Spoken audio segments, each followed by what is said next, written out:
धौलपुर गांव में चंदन नाम का एक किसान रहता था। चंदन बहुत ही सीधा और ईमानदार था। उसकी पत्नी और एक बूढ़ी बीमार माँ थी। चंदन के पास एक छोटा सा जमीन का टुकड़ा था जिस पर वह खेती करता था, लेकिन पिछले कई सालों से चंदन की कोई भी फसल अच्छी नहीं हो रही थी। चंदन की पत्नी, अजी सुनिए, अब तो घर में थोड़ा सा ही अनाज बचा है। माँ जी की तबीयत भी ठीक नहीं रहती, उन्हें तो मैं भूखा भी नहीं रख सकती। जी, आपने कुछ सोचा है? आगे क्या करेंगे आप?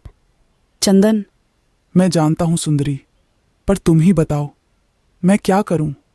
रोज मैं बहुत मेहनत करता हूं, लेकिन न जाने मेरी फसल हर बार खराब हो जाती है। कुछ महीने पहले सरसों बोई थी, लेकिन देखो वह भी अच्छी नहीं हो पाई, जिसकी वजह से कोई गांव वाला मेरी बोई हुई कोई भी फसल खरीदता ही नहीं। चंदन की पत्नी, मैं जानती हूँ जी, इसीलिए आप परेशान रहते हैं, लेकिन अब तो रसोई घर में भी थोड़ा ही अनाज बचा है। माँ जी को तो हम भूखा नहीं रख सकते हैं ना जी। आगे हम क्या करेंगे? खैर जाने दीजिए, मैं आपको अच्छे से जानती हूँ, आप कुछ ना कुछ कर ही लेंगे जी। चंदन अपना सिर हिलाकर, हाँ, मैं जवाब देता हूँ।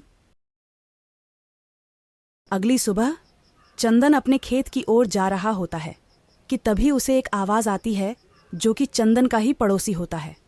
उसका नाम जग्गी होता है, जो एक लालची और दूसरों से जलने वाला व्यक्ति होता है। जग्गी, अरे चंदन भैया, कहाँ जा रहे हो? लगता है अपने खेत की तरफ फसलों को देखने जा रहे हो। अरे भाई, अब रहने भी दो। आखिर कब तक अपनी फसलों की आस में रहोगे? अरे कई सालों से तो कुछ नहीं हो पा रहा तुमसे, अब आगे तुमसे क्या ही होगा। हाँ, अरे जग्गी भैया, मैं तो पूरी मेहनत करता हूं और आगे भी करता रहूंगा। मुझे पूरा यकीन है कि आज नहीं तो कल मेरी मेहनत जरूर रंग लाएगी। जग्गी, आखिर बेवकूफ को कोई कितना समझाए। हाँ ठीक है भाई, मैं भी देखता हूं कि वह दिन कितना जल्दी आएगा। उसकी यह बात सुनकर चंदन थोड़ा दुखी हो जाता है। इसके बाद चंदन अपने खेत पर पहुंचता है और अपने फावड़े से थोड़ी सी जमीन खोदना शुरू कर देता है। वहां वह कुछ बीज प्याज की फसल के बो देता है। चंदन, मैंने प्याज के नए बीज बो दिए हैं। भगवान करे इस बार मेरी फसल अच्छी हो जाए। इसके बाद चंदन घर आता है। माँ, चंदन, अरे आ गया बेटा, काफी देर लगा दी बेटा तूने आने में। चंदन, माँ, वो मैंने आज खेत में प्याज की नई फसल बोई है, इसलिए घर आने में देर हो गई। तुम बताओ, तुम्हारे पैरों का दर्द कैसा है माँ? बेटा दर्द तो ऐसा ही है। कल गांव के वैद्य जी के पास गई थी, उनके पास एक औषधि है, लेकिन मेरे पास तो पैसे ही नहीं थे, इसलिए उनसे लेने की हिम्मत नहीं हुई।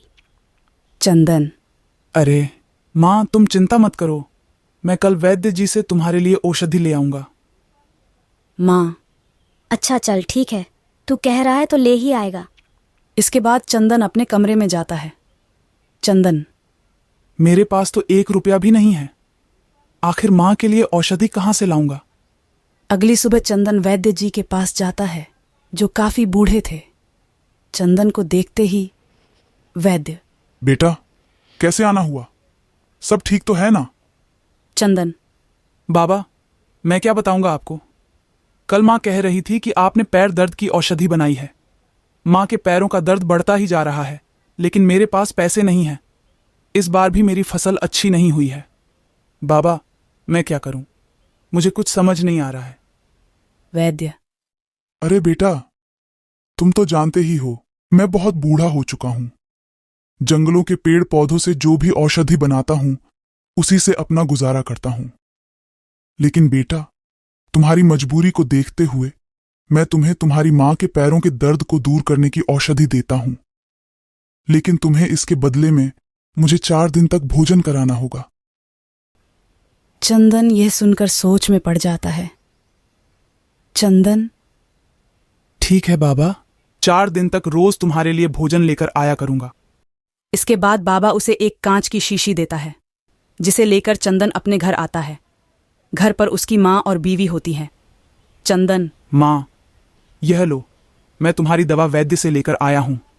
अब इस दवा को खाकर आपके पैरों का दर्द गायब हो जाएगा। माँ, अरे पता था मुझे बेटा, अब तू ये औषधि ले आया है ना, अब मैं बहुत जल्दी ठीक हो जाऊंगी। तेरे जैसा बेटा पाकर मैं तो धन्य हो गई बेटा। चंदन, ये तो मेरा कर्तव्य था। चंदन की पत्नी। सुनिए जी, सच सच बताइए, आपके पास माँ जी की दवा के लिए पैसे कहाँ से आए? क्या किसी से आपने उधारी ली है? चंदन, नहीं नहीं भाग्यवान, मैंने किसी से उधारी नहीं ली। वैद्य जी ने पैसे नहीं लिए हैं, लेकिन वो ये चंदन की पत्नी। ये वो क्या कर रहे हैं? बताइए ना, वैद्य जी को देने के लिए पैसे कहाँ से आए आपके पास? चंदन। सुंदरी, वैद्य जी ने कहा है कि औषधि के बदले में उन्हें 4 दिन का भोजन कराएं। चंदन की पत्नी। क्या कहा आपने? 4 दिन का भोजन? ये क्या किया आपने?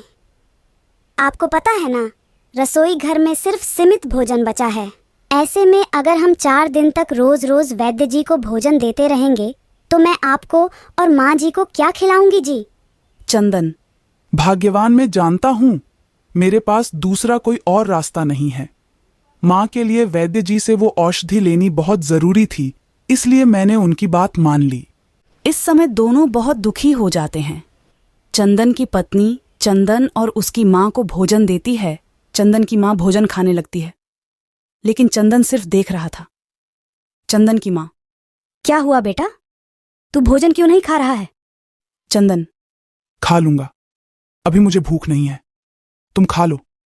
इसके बाद चंदन की माँ अपने कमरे में चली जाती है और चंदन अपना भोजन लेकर बाबा के पास जाता है। चंदन। बाबा, मैं आपके लिए भोजन लेकर आया हूं, खा लीजिए। जो भी मेरे घर में रूखा सूखा था, मैं आपके लिए ले आया। वैद्य। अरे आ गए बेटा तुम? मैं तुम्हारा ही इंतजार कर रहा था। बहुत जोरों की भूख लगी है बेटा। बाबा उसका भोजन खा लेता है। इसके बाद चंदन रोज ऐसे ही करता। चौथे दिन चंदन की पत्नी। सुनिए जी, आज तो रसोई घर में सारा अनाज खत्म हो गया है।